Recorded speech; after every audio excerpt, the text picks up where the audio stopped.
काठाकाठाने गरम होतो की मध्ये गरम होतो? त्याची सर्वात जास्त उष्णता जी आहे ती मध्ये असते. त्याला तुम्ही जाळ कुणीकडूनही जरी लावला तरी तो गरम होतो मध्ये. आपण पाहतो ना पोळी किंवा आपली भाकर जळते कुठे? मध्येच जळते. म्हणजे काय झालं की त्याचं एक केंद्रक निर्माण झालं. त्याच पद्धतीने जेव्हा अगदी काहीच नव्हतं, एक बिंदू तयार झाला आणि त्या बिंदूचं एक केंद्रक निर्माण झालं. बरं, आता केंद्रामध्ये काय असतं? त्या केंद्रामध्ये असतात इलेक्ट्रॉन्स, प्रोटॉन्स आणि न्यूट्रॉन्स. बरोबर, इलेक्ट्रॉन्स, प्रोटॉन्स आणि न्यूट्रॉन्स. आता याच्यात काय होतं की इलेक्ट्रॉन्स जे असतात ते त्याच्यामध्ये नकारात्मक ऊर्जा असते, ऋण ऊर्जा ज्याला म्हणतो आपण. प्रोटॉन्स जे आहेत ते धनात्मक असतात आणि न्यूट्रॉन्स जे असतात ते धनहीन असतात आणि ऋणहीन असतात. बरोबर आहे. आता हे जे इलेक्ट्रॉन्स, प्रोटॉन्स, न्यूट्रॉन्स आहेत ह्यावर जेव्हा न्यूरॉन्सचा मारा केला जातो तेव्हा तो मारा केल्यानंतर त्याचे काय होतात? त्याचे वेगळे वेगळे खंड होतात, भाग होतात, वेगळे वेगळे भाग होतात त्याचे, आणि एकापासून अनेकांची निर्मिती होते. लक्षामध्ये ही बिग बँग थेअरी आहे. मग त्यांनी काय सांगितलं? मग त्यांनी सांगितलं की मग त्याच्यापासून सर्वात पहिले सूक्ष्मजीव निर्माण झाला. लक्षामध्ये हा सूक्ष्मजीव जो आहे तो कुठे निर्माण झाला? तर तो पाण्यामध्ये निर्माण झाला. मग पाण्यामधून तो जमिनीवर आला. मग जमिनीवर आणि पाण्यावर राहणारे जीव निर्माण झाले. मग जमिनीवर फक्त जमिनीवर राहणारे निर्माण झाले. त्यापासून इतर प्राणी निर्माण झाले. त्या प्राण्यांपासून मग असे प्राणी निर्माण झाले की जे अर्धे प्राणी होते आणि अर्धे मानव होते. हे यांची उत्क्रांती होत होत मग मानवाची निर्मिती झाली. मानवाची निर्मिती झाल्यानंतर मग काय झालं की माणूस हा समूहाने राहायला लागला. समूहाने राहायला लागल्यानंतर तो शेती करायला लागला. अशा प्रकारे मानवाचा विकास होत गेला. आता तुम्ही जर मी जे सांगितलं ते थोडं काळजीपूर्वक जर ऐकलं असेल तर तुमच्या दुसरा एक कोणता तरी सिक्वेन्स लक्षात येतो. कोणता? मला सांगा. आपण म्हणतो की मायेच्या रजगुणाचे 10 अवतार आहेत. बरोबर. सर्वात पहिला अवतार कोणता आहे? मत्स्य अवतार. बरोबर आहे की नाही? मत्स्य अवतार. मत्स्य अवतार म्हणजे काय की तो सर्वात पहिला सूक्ष्मजीव जो पाण्यामध्ये निर्माण झाला होता तो झाला मत्स्य अवतार. त्यानंतर दुसरा अवतार कोणता आहे? कच्छ अवतार, कासवाचा. कासवाचा अवतार म्हणजे त्यावेळी असे सूक्ष्मजीव निर्माण झाले की जे पाण्यामध्ये पण राहायचे आणि जमिनीवर पण राहायचे. कासव आपल्याला माहिती आहे पाण्यातही राहू शकतो आणि जमिनीवर पण राहू शकतो. त्यावेळी कच्छ अवतार झाला. त्यानंतर तिसरा अवतार कोणता आहे? नृसिंह अवतार. बरोबर आहे. वराह अवतार. वराह अवतार म्हणजे काय की प्राणी, जे प्राणी आपण पाहतो आजूबाजूला त्या प्राण्यांची तिथे निर्मिती झाली, तो झाला वराह अवतार. त्यानंतर नृसिंह अवतार, अर्धा प्राणी अर्धा मानव. आता मानवाच्या निर्मितीला सुरुवात झालेली आहे, तो झाला नृसिंह अवतार. बरोबर. त्यानंतर कोणता अवतार झाला? रामाचा. बरोबर आहे ना? रामाचा अवतार झाला.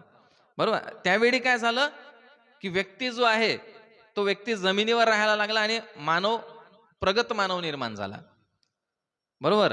परशुरामाचा अवतार आहे त्याच्यामध्ये, तो हत्यारांचा वापर करायला लागला शिकारीसाठी. त्यानंतर कृष्णाचा अवतार झाला, आपला उदरनिर्वाह करण्यासाठी तो गुरढोरं पाळायला लागला. लक्षामध्ये. अशा प्रकारे ही जी प्रक्रिया आहे ती प्रक्रिया पूर्ण सुरू राहिली आणि त्यामधून मानवाची उत्पत्ती झाली. आता थोडस मागं तुम्हाला नेतो की ज्यावेळी मी तुम्हाला म्हटलं एक बारीक बिंदू निर्माण झाला, तो बिंदू दुसरा काही नसून ती आहे आपली आनंदाची ज्योत. बरोबर आहे. आपण म्हणतो की आनंद जो आहे निराकार निर्गुण परमेश्वर आहे, तो ज्योती स्वरूपामध्ये होता आणि ती ज्योत म्हणजेच तो एक बिंदू.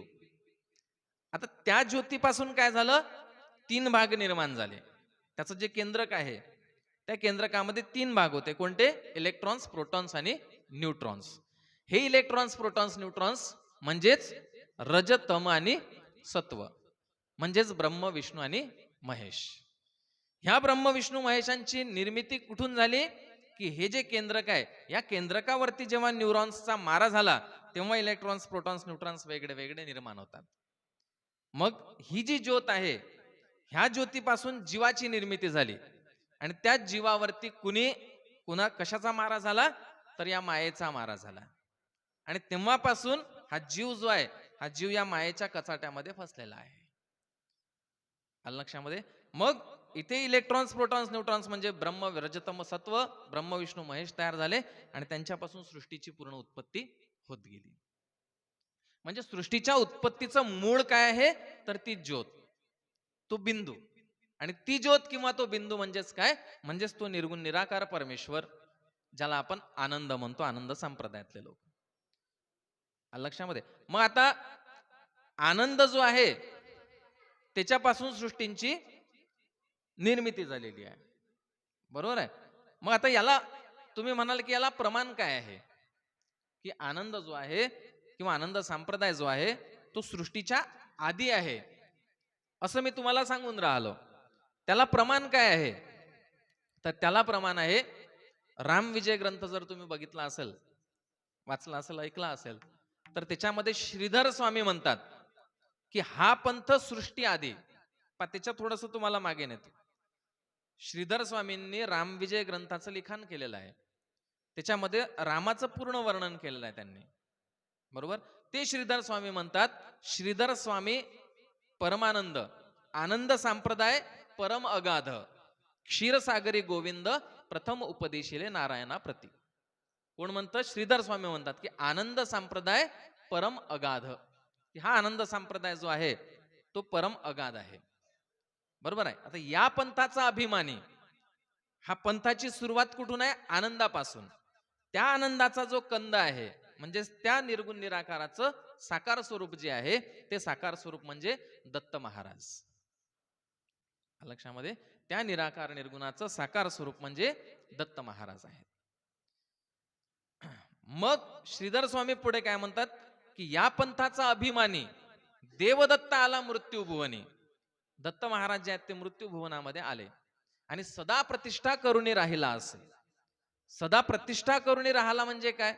दत्त महाराजांचं जर तुम्ही उदाहरण घेतलं, तर दत्त महाराजांच्या हाती कोणतं शस्त्र नाहीये. लक्षामध्ये? दत्त महाराजांनी विवाह केलेला नाहीये. दत्त महाराज हे योगी आहेत, गुरु आहेत, गुरूंचेही गुरु त्यांना म्हटलं गेलं आहे. लक्षामध्ये? म्हणून त्यांना म्हटलंय की ह्या पंथाचा अभिमानी देवदत्त आला मृत्यू भुवनी. कशासाठी आले दत्त महाराज मृत्यू भुवनावरती?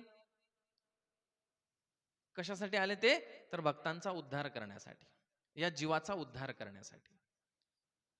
लक्षामध्ये? म्हणून म्हटलं की निर्गुण होता सगुण झाला भक्ता कारण, निज नामाचे संतुक उघडले आम्हा कायवून.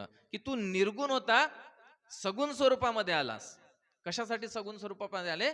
तर या जीवाचा उद्धार करण्यासाठी. आणि म्हणून म्हटलं गेलं आहे की जीवाचा उद्धार जर कोणी करू शकत असेल, तर दत्त महाराजांशिवाय कुणीच करू शकत नाही. मोक्षाचा दाता म्हटलाय दत्त महाराजांना, की मोक्षपदाची आपल्याला जर प्राप्ती करून घ्यायची असेल, तर दत्त महाराजांशिवाय कोणी मोक्ष देऊ शकत नाही. लक्षामध्ये? मग हे दत्त महाराज कसे साकार स्वरूपामध्ये येतात, तर अनुसया आणि अतर ऋषी महाराजांसारखे जे तपस्वी आहेत, ते तपस्वी तप करतात आणि दत्त महाराजांना यायला भाग पाडतात. म्हणून म्हटलंय की 60 सहस्त्र वर्ष अनुष्ठान करीते झाले दोघे जण, आकाशवाणी अलक्ष्यपदाहून आज्ञा झाली अविनाशी. त्या अविनाशाची निराकार निर्गुणाची आज्ञा कुणाला झाली? दत्त महाराजांना झाली. काय आज्ञा झाली? की तुम्हाला जायचं आहे कर्मभूमीवरती. कशासाठी जायचं आहे?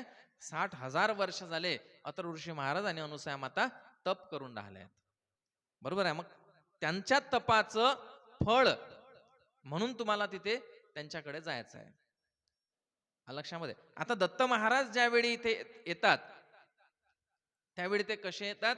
सर्वात पहिले येताना ते नारायण आणि लक्ष्मी, महाविष्णू ज्याला म्हणतो, नारायण म्हणतो, त्यांच्याकडे येतात आणि त्यांना म्हणतात की मला चातुर्मास करायचा आहे, चातुर्मासासाठी मला जागा पाहिजे, बरोबर आहे. त्यावेळी लक्ष्मी काय म्हणते की नाही, आमच्याकडे चातुर्मासाला आम्ही तुम्हाला नाही देऊ शकत जागा. का बरं नाही देऊ शकत? कारण तुमची सेवा आमच्याकडून काही होणार नाही, बरोबर आहे. तुमची सेवा आमच्याच्याने होणार नाही, त्यामुळे आमच्याकडे चातुर्मास करू नका. तिथून ब्रह्मदेवाकडे जातात, सत्यलोकामध्ये, वैकुंठामध्ये जातात, कैलासामध्ये जातात, कुणीच त्यांना जागा देत नाही.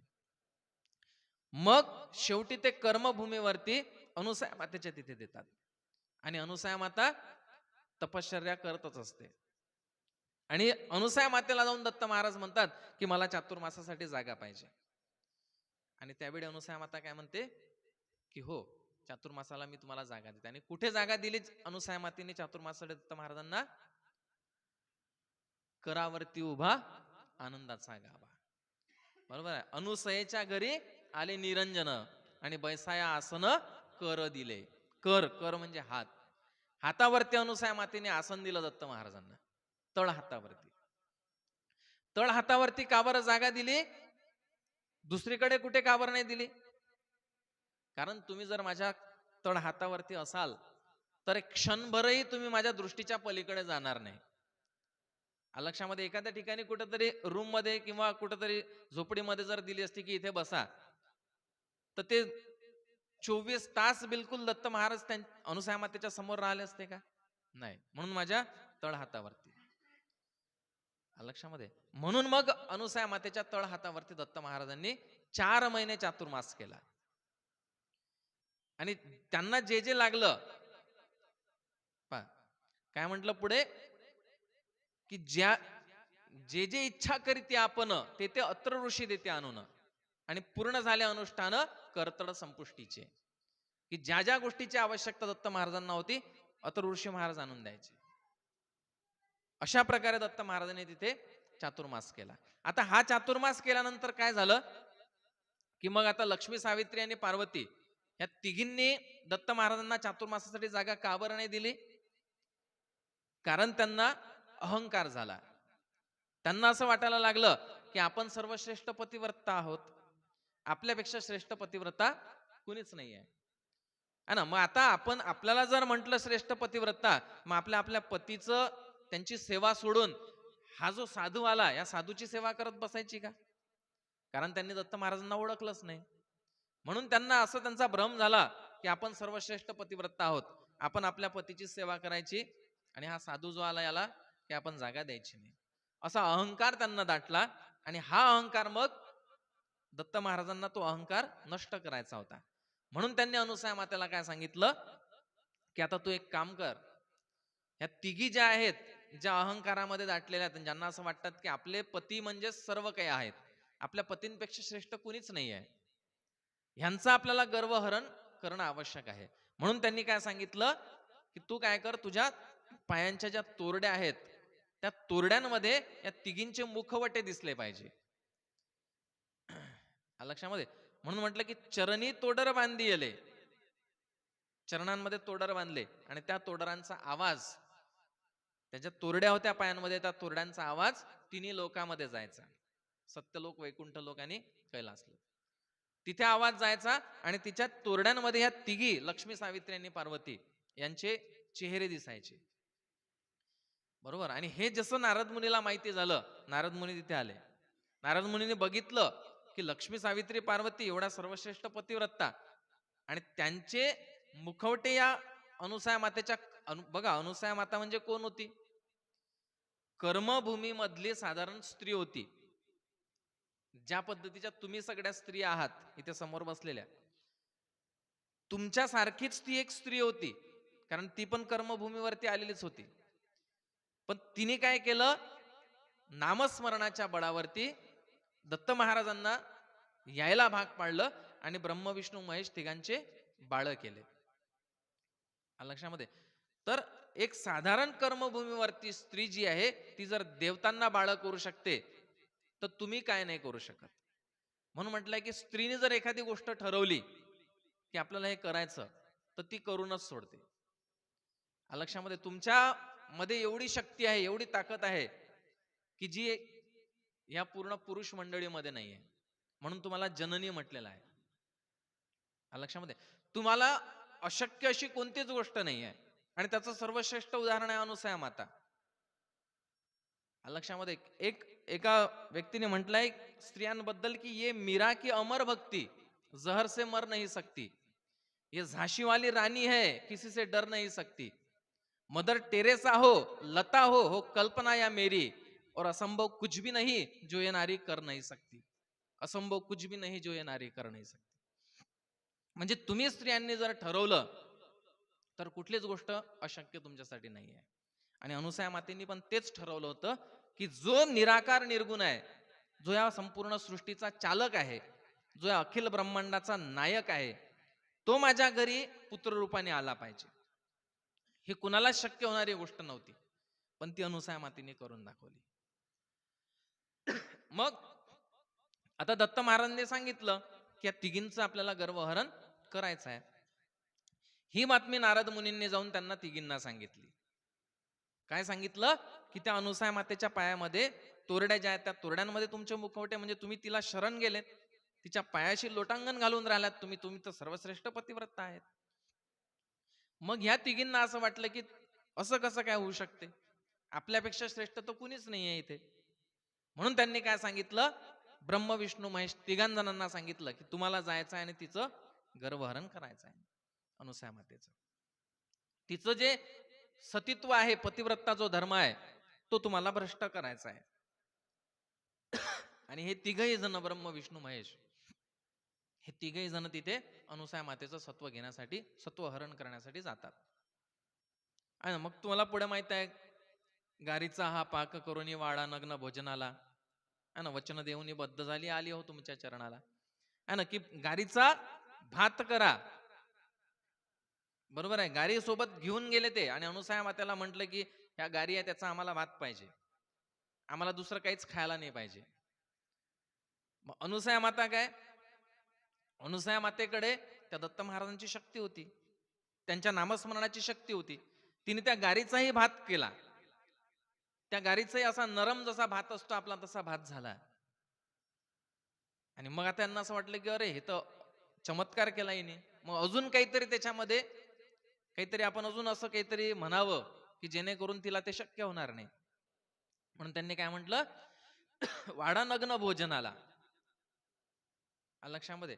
आणि मग आता अनुसूया माते पुढे आता प्रश्न निर्माण झाला की आता नग्न होऊन कसं काय यांना भोजन वाढायचं, बरोबर. म्हणून मग परत दत्त महाराजांचा धावा केला अनुसूया मातेने, लक्षामध्ये. आणि तो धावा केल्यानंतर अथर्व ऋषी महाराजांच्या कमंडलू मधलं जे तीर्थ आहे ते तीर्थ त्यांच्या डोक्यावरती शिंपलं तिघांच्या, ब्रह्म विष्णू महेशाच्या, आणि ते तिघही छोटे छोटे बाळ झाले. बरोबर आहे. तर आता इथे आपली आतापर्यंतची संकल्पना जी आहे, लक्षात घ्या की दत्त महाराज जे आहेत ते तीन मुखी आहेत. लक्षामध्ये की ब्रह्म विष्णू महेश हे तिघ जेव्हा अनुसूया मातेकडे आले, छोटे छोटे बाळ झाले आणि ते तिघ एकत्र झाले आणि दत्त महाराज निर्माण झाले. ही जी आपली संकल्पना आहे, ती संकल्पना इथे काय ठरते, चुकीची ठरते. कारण जर या तिघां मिळून दत्त महाराज तयार झालेले असते तर मग तिकडे सत्य लोकामध्ये, वैकुंठ लोकामध्ये आणि कैलास लोकामध्ये कोण गेलं मग, बरं, चातुर्मासाला कोण गेलं. अनुसूया मातेला येऊन हे कुणी सांगितलं की तू तोडर बांध वगैरे, ते तर दत्त महाराजांनी सांगितलं की नाही. त्याच्यानंतर मग हे तिघही ब्रह्म विष्णू महेश तिथे आले आणि मग ते बाळ झाले. म्हणजे दत्त महाराज जे आहेत ते तीन मुखी आहेत का, नाही, दत्त महाराज एकमुखीच आहेत. लक्षामध्ये, रज तम आणि सत्व हे तीन गुण आणि या तिन्ही गुणांच्या पलीकडे असलेले दत्त महाराज आहेत. म्हणून दत्त महाराजांना शुद्ध सत्व गुणाचा अवतार म्हटलेला आहे. लक्षामध्ये, रज तम सत्व ह्या तिघांच्याही पलीकडे. कारण रज तम सत्व मायेच्या सत्वगुणापासूनचे 5 अवतार आहेत, मायेच्या रजगुणापासूनचे 10 अवतार आहेत मग जे आपण म्हटले ते, आणि मायेच्या तमगुणापासूनचे 28 अवतार आहेत. हे तीनही जे अवतार आहेत हे मायेच्या रजतम सत्वगुणापासून आहेत, परंतु दत्त महाराज जे आहेत ते मायेच्या पलीकडचे आहेत, ते मायेमध्ये कधी फसले नाहीत. म्हणून दत्त महाराजांना मोक्षाचा दाता म्हटलं जातं. कारण आपल्याला मोक्ष कोण देऊ शकतो, जो स्वतः मायेत फसला नाही तोच आपल्याला मोक्ष देऊ शकतो. मायेमध्ये फसलेला आपल्याला, मोक्ष म्हणजे नेमकं काय, मोक्ष म्हणजे मोकळा, तो भोगी तेथीचा सोहळा, लक्ष 84चा गरळा चुकविला जेने.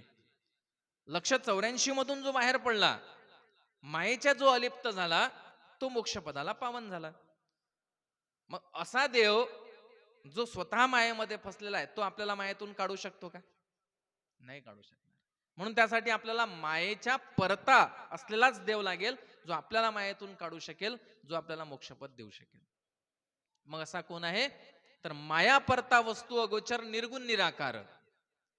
जो माया परता आहे, अगोचर आहे आणि निर्गुण निराकार आहे. करी निद्रा निजरूप तेथे दिवस न रात्र.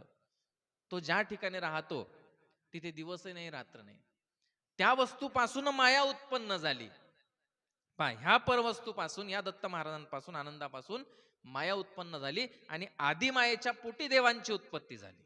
मग त्या आदिमायेपासून इतर देवी देवतांची उत्पत्ती झालेली आहे. त्यामुळे तुम्हाला जर खऱ्या अर्थानं भक्ती करायची असेल, खऱ्या अर्थानं मोक्षाची प्राप्ती करून घ्यायची असेल, जीवाचा उद्धार करून घ्यायचा असेल, तर दत्त महाराजांशिवाय पर्याय नाहीये. दत्त महाराजांचीच तुम्हाला, त्यांचंच नामस्मरण, त्यांचीच भक्ती करावं लागेल, जेणेकरून आपल्या जीवाचा उद्धार होईल. त्याच्याशिवाय जीवाचा उद्धार होऊ शकत नाही. लक्षामध्ये, मग ह्या मायेपासून इतर देवी देवता, म्हणून म्हटलंय मायामय सकळ देवता, त्यांच्या स्वाधीन नसे मुक्तता, त्यांचे नामस्मरण करता प्राणी कैसे उद्धरती. ते स्वतःच मायामय जर असतील तर ते आपला उद्धार नाही करू शकणार. लक्षामध्ये, म्हणून दत्त महाराजांची आपल्याला भक्ती करावं लागेल, त्यांच्याशिवाय पर्याय नाही. लक्षामध्ये, मग दत्त महाराज कुणाचं नामस्मरण करतात? तर आनंदाचं नामस्मरण करतात. हा आनंद जो आहे, तुम्ही दुसरा कोणत्याही धर्माचा विचार केला, मुस्लिम ज्याला अल्लाह म्हणतात,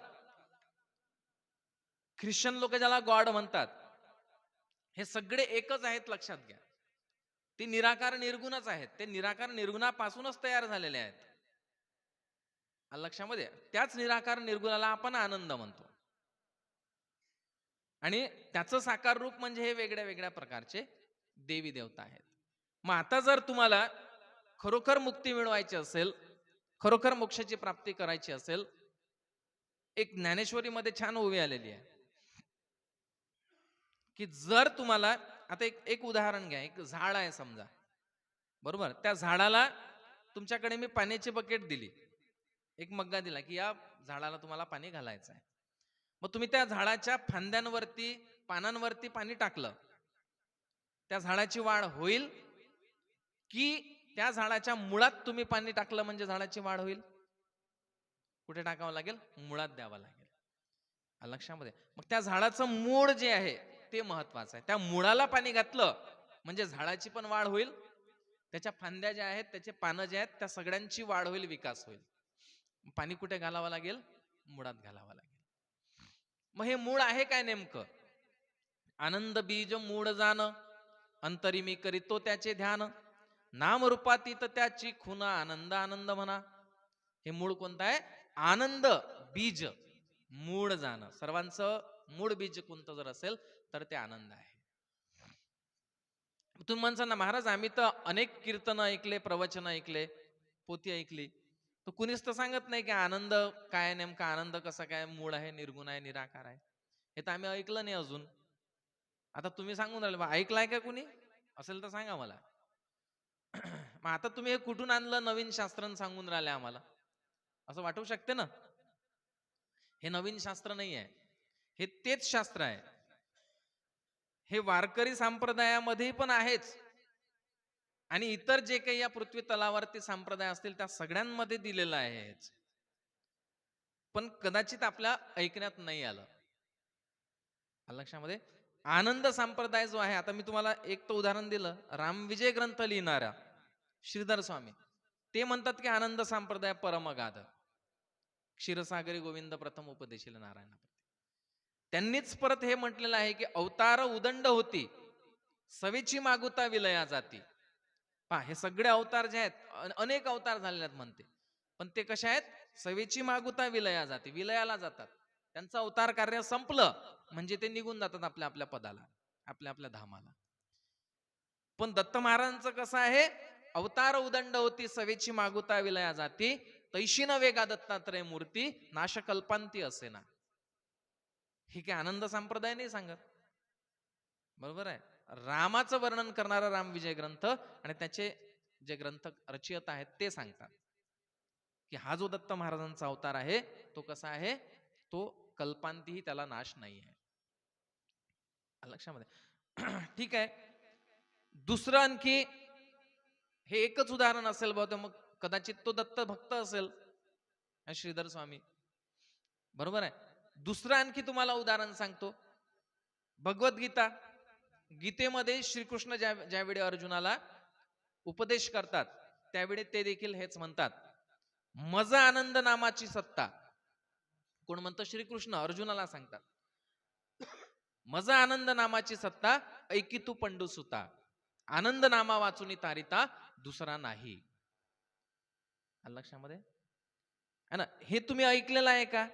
हे तर गीतेमध्ये आहे, बरोबर आहे.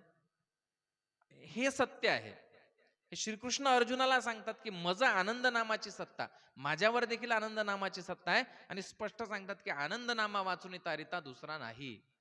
जीवाचा उद्धार जर करायचा असेल तर आनंदाचं नाम घ्यावं लागेल, श्रीकृष्ण अर्जुनाला सांगतात, बरोबर.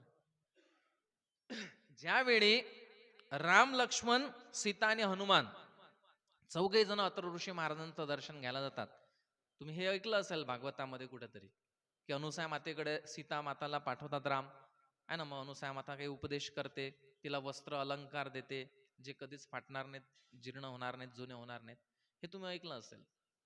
पण ज्यावेळी अथर्व ऋषी अनुसूया मातेकडे जातात त्यावेळी रामही काय करतो, पहिले दत्त महाराजांना वंदन करतो, त्यांचं चरण स्पर्श करतो, मग अथर्व ऋषी आणि अनुसूया मातेकडे जातात. ऐसा स्वामी अवधूत अत्र ऋषीचा महापुण्य पर्वत, तयाशी वंदुनी रघुनाथ अत्री दर्शन घेत असे. रामविजय ग्रंथामध्येच आहे की राम ज्यावेळी अत्र ऋषी अनुसूया मातेचं दर्शन घ्यायला जातात त्यावेळी पहिले दत्त महाराजांना नतमस्तक होतात. अत्र ऋषीचा महापुण्य पर्वत तयाशी वंदुनी रघुनाथ, रघुनाथ म्हणजे राम, त्याला वंदन करतात आणि मग तिकडे पुढे अत्र ऋषी अनुसूया मातेकडे.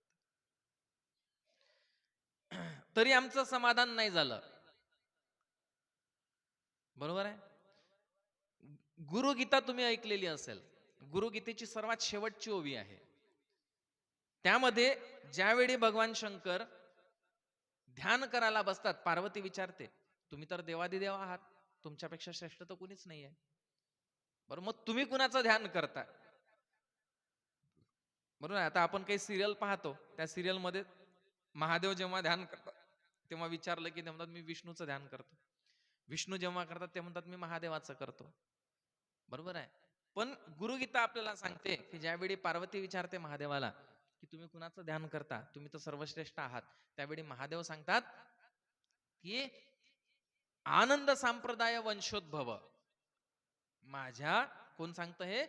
शंकर सांगतो, महादेव सांगतात की आनंद संप्रदाय वंशोद्भव माध्यंदिन शाखा अभिनव गुरुगीतेचा अनुभव हृदय स्वयंमेव प्रगटला. सर्वात शेवटची ओवी आहे गुरुगीतेची, तुम्ही असेल तुमच्याकडे तर बघा. काय म्हणतात ते की माझाच नाही, फक्त माझ्या वंशाचा उद्भव जो आहे तो आनंद संप्रदायामधून झालेला आहे. आनंद संप्रदाय वंशोद्भव लक्षामध्ये. म्हणून मी कुणाचं ध्यान करतो तर मी आनंदाचं ध्यान करतो, लक्षामध्ये. अशा प्रकारे आपल्याला वेगळ्या वेगळ्या उदाहरणातून लक्षात येईल की आनंद संप्रदाय किंवा आनंद जो आहे तोच आपल्या जीवाचा उद्धार करू शकतो, त्याच्याशिवाय नाही होऊ शकत.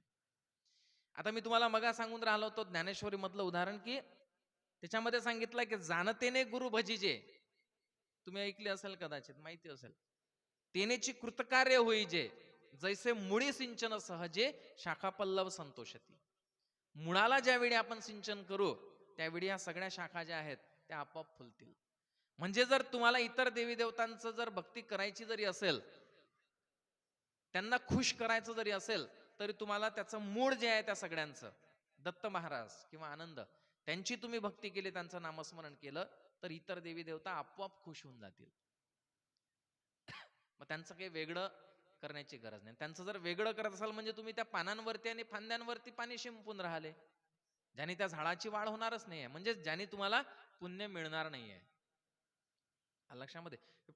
पुण्य जर आपल्याला प्राप्त कर, तुम्हाला दोन गोष्टी सांगतो, त्याच्या आधी तुम्हाला एवढं सांगून देतो की मी जे सांगून राहिलो ते तुम्ही 100% खरंच मानावं असं आवश्यक नाहीये. तुमचं कन्फ्युजन पहिले दूर करून देतो मी, की मी इथं येऊन सांगून राहिलो तुम्हाला म्हणजे मी सांगतोय ते तुम्ही 100% खरं माना असं मी कधीच म्हणणार नाही. आलं लक्षामध्ये? कारण वेगळे वेगळे संप्रदाय असतात, वेगळे वेगळे पंथ असतात. ते तुम्हाला अलग अलग गोष्टी सांगतील, तुम्ही कन्फ्युज होणार, तुम्हाला समजणार नाही. तुम्हाला वाटेल की हे महाराज सांगून राहिले हे बरोबर आहे. उद्या दुसरे महाराज आले, त्यांनी दुसऱ्या देवात सांगितलं, तुम्हाला वाटेल तेही बरोबर आहे. आलं लक्षामध्ये? म्हणून म्हटलंय बहुपंथाचे बहुत शास्त्र पाहिले शोधून, एक वाक्यता नाही संशयात पडलं मन. कारण एक वाक्यता कुणाकडेच नाहीये. म्हणून तुम्ही संशयामध्ये पडू शकता, तुम्ही गोंधळात पडू शकता. बरोबर? म्हणून काय करायचं, आणि जो ज्ञानी व्यक्ती असतो तो कधीच गोंधळात पडत नाही. ज्ञानी व्यक्ती कधीच गोंधळात पडत नाही. का बरं पडत नाही? कारण तो आपल्या विवेक बुद्धीचा उपयोग करतो. बरोबर आहे? त्याला समजतं की खरं कोणतं आहे, खोटं कोणतं आहे. लक्षामध्ये? म्हणून तुम्हाला 10 जण सांगतील, पण तुमच्या बुद्धीला जे पटेल, तुमच्या विवेक बुद्धीला जे पटेल त्याच्यावरच तुम्ही विश्वास ठेवावा. कारण आत्मप्रचिती ही सर्वात महत्वाची आहे. लक्षामध्ये? आत्मप्रचिती सर्वात महत्वाची. कारण वेगळ्या वेगळ्या गोष्टी आपल्याला ऐकायला मिळतील इथे, त्यातून खरं काय खोटं काय आपल्याला ठरवायचं आहे. लक्षामध्ये? मग आता आपल्या हे तर लक्षात आलं की आपण भक्ती करायची तर त्या निराकार निर्गुणाची करायची, ज्याने आपल्या जीवाचा उद्धार होऊ शकेल. बरोबर? दुसरी गोष्ट अशी आहे की तुम्हाला असं वाटेल की बा आमची श्रद्धा ह्या देवामध्ये आहे, आमची 100% श्रद्धा आहे, मग त्याचं तुम्ही करू नका असं मी म्हणणार नाही. कारण कोणताच साधू तुम्हाला सांगणार नाही की तुम्ही या देवाचं करा किंवा त्या देवाचं करू नका. तुमची श्रद्धा जिथे आहे तुम्ही त्याचं करा. पण त्याच्यामध्ये एक कंडिशन आहे, ती मात्र प्रत्येक जण सांगतो, प्रत्येक शास्त्र सांगतं की ज्याही देवाचं तुम्हाला करायचं आहे फक्त त्याचंच करा. लक्षामध्ये? की ह्याही देवाचं करतो, त्याही देवाचं करतो, त्याचंही करतो, असं जर आपण करत गेलो तर आपल्याला काहीच प्राप्त होणार नाही. लक्षामध्ये? काही काही लोक म्हणतात की मी सकाळी उठलो की गावात जेवढे मंदिर आहेत त्या सगळ्या मंदिराचं दर्शन घेऊन येतो, तिथं सगळ्या मंदिरांमध्ये फुलं वाहून येतो. तर त्या व्यक्तीला तर वाटून राहिलं मी खूप भक्ती करून राहिलो, पण त्याची भक्ती काहीच कामाची नाही आहे, त्याचं सगळं व्यर्थ चाललं, त्याचा टाइमपास होऊन राहिला फक्त. हे मी नाही सांगून राहिलो माझ्या मनातून. लक्षामध्ये? हे कोण सांगतं? हे मोठे मोठे साधू संत सांगून गेले आहेत. शास्त्र पुराणांमध्ये ही गोष्ट सांगितलेली आहे की एकनिष्ठच भक्ती करा. तुकाराम महाराजांनी तेच म्हटलं आहे, आम्हा विष्णुदासा एकविध भाव. पुढे न म्हणूया देव अनेकांशी. आम्हा विष्णुदास एकविध. एकविध म्हणजे काय? फक्त एकाचीच आम्ही भक्ती करतो. न मानूया देव अनेकांशी, इतरांना आम्ही देव म्हणत नाही. नामदेव महाराज तेच म्हणतात, आमुचा विठोबा प्रचंड, अनिकाचे न पाहू तोंड. म्हणजे याला काय म्हटलं गेलं? एकनिष्ठाच आहे की नाही? की जो एक आपण पकडलाय, एक आपुला तो एक देव करून, एकच फक्त. सगळ्यांची भक्ती केली तर व्यर्थ गेलं सगळं. आता याच्याही पलीकडे जाऊन मी तुम्हाला सांगतो की ज्यांनी वारकरी संप्रदायाचा पाया रचलेला आहे, संत ज्ञानेश्वर महाराज. ह्या संत ज्ञानेश्वर महाराजांनी ज्ञानेश्वरीच्या 13व्या अध्यायामध्ये, तुम्ही 823 पासून पुढे ओव्या तुम्ही बघून घ्याल तुमच्याकडे ज्ञानेश्वरी असेल, त्याच्यामध्ये त्यांनी एवढं स्पष्ट आणि एवढं परखड शब्दामध्ये सांगितलंय एकनिष्ठतेचं महत्व, की तुम्हाला फक्त मी शेवटची ओवी सांगतो त्याच्यामधली, की ते म्हणतात, ऐसा जो अखंड भजन करी उगा नवेची क्षणभरी, आवघेन गावद्वारी अहेव जैशी. है ना? आधीच्या ओव्यात 10-12 ओव्या आहेत आता त्या, आणि त्यातलं जेवढं तुम्हाला आठवलं तेवढं मी सांगतो. ते म्हणतात, कुणबट कुडवाडी जणू आन आन देव मांडी, आदिलाची परवडी करीतया. की एखादा शेतकरी असतो, तो शेतकरी जसं शेतामध्ये वेगळे वेगळे पिकं घेतो, बरोबर आहे, तसाच एखादा व्यक्ती तो काय करतो, वेगळ्या वेगळ्या देवी देवतांची भक्ती करतो. ते केल्याने काय होते की नित्य आराधन माझे, काजी कुळ देवता भजे, पर्व विशेषे कीजे पूजा आणा. माझी मूर्ती निफजवी, फार महत्वाचा संदेश याच्यामधून दिलेला आहे. माझी मूर्ती निफजवी, ते घराचे कोणी बैसवी. आपण देवोदेवी यात्रे जाय. तुला जर देव तीर्थयात्रेला फिरायचा इकडे तिकडे, तर तू माझी स्थापना इथे कशाला करून ठेवली घरामध्ये? माझी मूर्ती तू बसवली घरामध्ये, घराच्या कोपऱ्यात आणून, आणि तू तिकडे मला शोधत तीर्थयात्रेला फिरून राहिला. मग इकडे कशाला आणून ठेवलं मला? तिकडे जायचं आहे तर. बरं ना? म्हणून आपला गोंधळ काय होऊन राहिला, आपल्याला समजूनच नाही राहिलं. आपण साधू संतांचं ऐकून नाही राहिलो. लक्षामध्ये साधू संतांनी काय सांगितलं, देव कुठं आहे सांगितलं त्यांनी, सांगा बरं. आनंद संप्रदायाचं मूळच ते आहे की देव आहे कुठे. तुम्ही पैशाची गड्डी घेतली आणि ती उशीच्या खाली ठेवली, तुम्ही विसरले की आपण उस्तीच्या खाली ठेवलेली आहे, आणि पूर्ण घरात शोधून राहिले तुम्ही, तिजोरीत कपाटात इकडे तिकडे, सापडेल का ती? सापडणारच नाही. का बरं नाही सापडणार? कारण तिथे ठेवलेलीच नाही. ज्या ठिकाणी ठेवलेली आहे तिथे आपण पाहून राहिलो का? नाही पाहून राहिलो, म्हणून सापडून नाही राहिले. बरोबर आहे की नाही? तसंच आपलं तसंच झालेलं नाही आहे का? आपण ईश्वराला शोधून कुठं आहे, कुठं तो आपल्याला, आपण विसरलो कुठं आहे तर. मग जिथे आहे तिथे विसरल्यानंतर त्याला कुठेही शोधलं, शास्त्रात शोधलं, पुराणात शोधलं, मंदिरात शोधलं, आणखी कुठे शोधलं, तर सापडेल का तो? नाही आहे. तो ज्या ठिकाणी आहे तिथंच सापडेल. मग आहे कुठं तो? नांदतो देव हा आपुल्या अंतरी. बरोबर आहे नाही? शोधिशी मानवा रावडी मंदिर, त्याला रावळ मंदिरामध्ये शोधून राहिलो. तो आहे कुठे? नांदतो देव हा आपुल्या अंतरी. आपला जीव जो आहे तोच तो परमात्मा आहे, जो आपल्या हृदयामध्येच आहे स्वतः. म्हणून आनंद संप्रदायाला जीवाचा संप्रदाय म्हटलेला आहे. लक्षामध्ये, जो मोक्षपदाचा दाता तो बजावा हो सर्वथा, लागावे हो आनंद पंथा, हा जीवाचा धर्म असे. आनंद संप्रदाय हा जीवाचा धर्म आहे. मग तुम्हाला जर खऱ्या अर्थानं कुणाची भक्ती करायची असेल,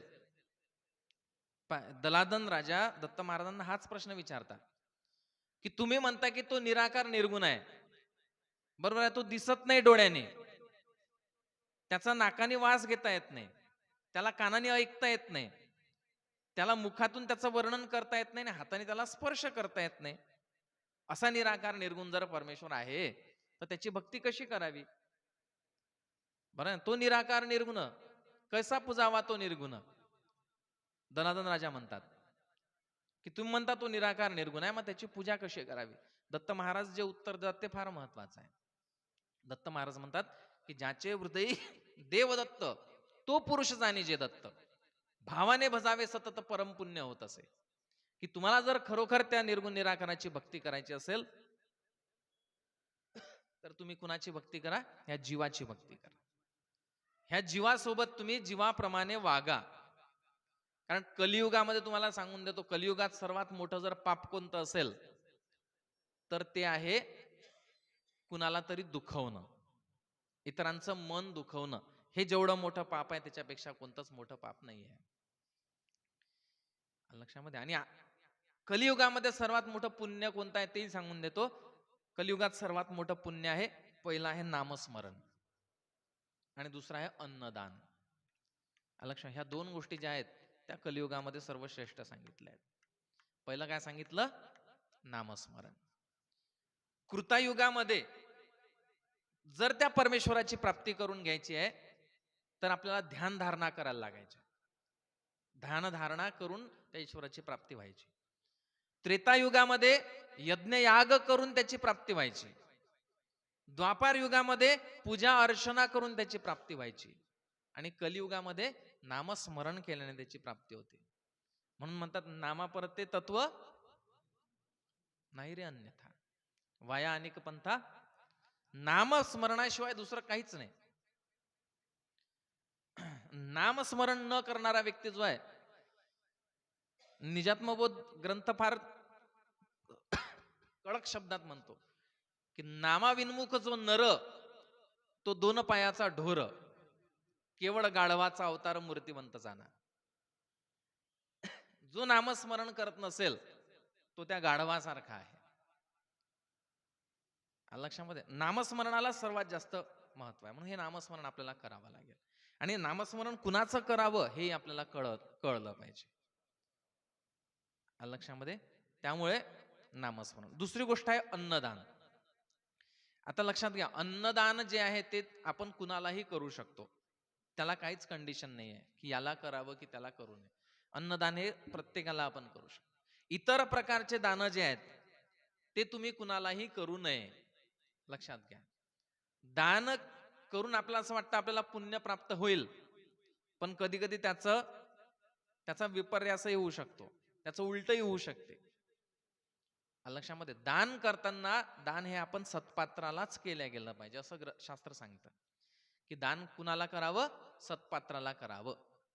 जर कुपात्राला दान केल्या गेलं तर काय होतं लक्षात घ्या. मग एखादा कुपात्र आहे समजा, त्याला जर आपण दान केलं तर त्यांनी काय होतं, कुपात्राशी करिता दान शतपट दारिद्र्य दात्या लागून जोडिले पुण्य जायन असून त्याशी दान न कीजे. तुम्ही जर कुपात्राला दान केलं तर शतपट दारिद्र्य म्हटलं दात्या लागून, देणारा जो व्यक्ती आहे त्याला 100 पट दारिद्र्य प्राप्त होतं. आणि जोडिले पुण्य जायन असून जे काही पुण्य आपण जमा केलं असेल ते नष्ट होऊन जातं. लक्षात. म्हणून त्याशी दान न कीजे, म्हणून त्याला दान करू नये. पण अन्नदानाला काही अडचण नाही, अन्नदान तुम्ही कुणालाही करू शकता. लक्षामध्ये ह्या सर्वात महत्वाच्या 2 गोष्टी आहेत कलियुगामधल्या. लक्षामध्ये. म्हणून हे दान करताना आपण विचारपूर्वकच केलं पाहिजे. त्याच पद्धतीने भक्ती करताना देखील आपण विचारपूर्वकच केली पाहिजे की ज्या ज्या देवाची भक्ती करून आपल्या जीवाचा उद्धार होतो त्याचीच आपण भक्ती करावी. आणि सुदैवाने सांगतो तुमच्या गावामध्ये आनंद सांप्रदायिक लोक आहेत. आनंद, पहिली गोष्ट तर हा नरजन्म जो भेटतो आपल्याला तोच फार भाग्याने भेटतो. लक्षामध्ये. बहुत जन्माच्या शेवटी होय नरदेहाची भेटी. अनेक जन्म गेल्यानंतर नरदेह सुदैवाना प्राप्त होतो. तेथे परमार्थाची तुटी पडू न द्यावी. आणि हा सुदैवाने भेटला आणि याच्यामध्ये जर आपण परमार्थ नाही केला तर मग काय, मग व्यर्थ गेला. लक्षामध्ये. म्हणून म्हटलंय की बहुत जन्माच्या शेवटी होय नरदेहाची भेटी, तेथे परमार्थाची तुटी पडू न द्यावी. आणि हा जन्म आपल्याला कधी भेटणार आहे आता परत, मानव जन्म कधी भेटणार आहे. येथे जे कराल ते होईल, अनेक जन्म पस्तवाल आणि पुन्हा नरदेहाशी प्राप्त व्हाल, हा भरवसा धरू नका. है ना. साधू संत लोक फार मौलिक आपल्याला संदेश देऊन गेलेले आहेत, आपण ते फक्त विचारात घेत नाही, लक्षात घेत नाही, ती वेगळी गोष्ट. लक्षामध्ये. आणि आणखी तुम्हाला दुसरी गोष्ट सांगतो की साधू संत लोक जे आहेत, कीर्तनकार प्रवचनकार लोक जे असतील, हे जे सगळे सांगून राहणाऱ्या लोकांना त्याच्यापासून लोक सुधरून राहिले नाही. बरं, सुधारला का तुमच्या गावात कोणी सांगा मला. नाही, सुधारले असतील असं माझं काही म्हणणं नाही आहे. सुधारले असतील तर चांगलंच आहे. लक्षामध्ये. हे पण काय आहे की आम्ही आमचं काम करत राहतो. तुम्हाला पटत असेल तर तुम्ही करा, नाही तर मग जे आहे ते तर सुरूच आहे आपलं. लक्षामध्ये. म्हणून येथे जे कराल ते होईल. हा जन्म भेटला ना, नरदेहाची संधी मिळाली ना, तर याच्यात तुम्हाला जे करता येईल. कारण कारण तुम्हाला सांगतो की भक्ती जर करायची असेल तर ती ह्याच जन्मात होते बरं, बाकी दुसऱ्या जन्मात होते का. आपण बघितलं काय, एखादं कुत्रा आहे, डुक्कर आहे, गाढव आहे आणि ते नामस्मरण करून राहिलं, देवाची नाही. लक्षामध्ये. 4 योनीत संसार आहे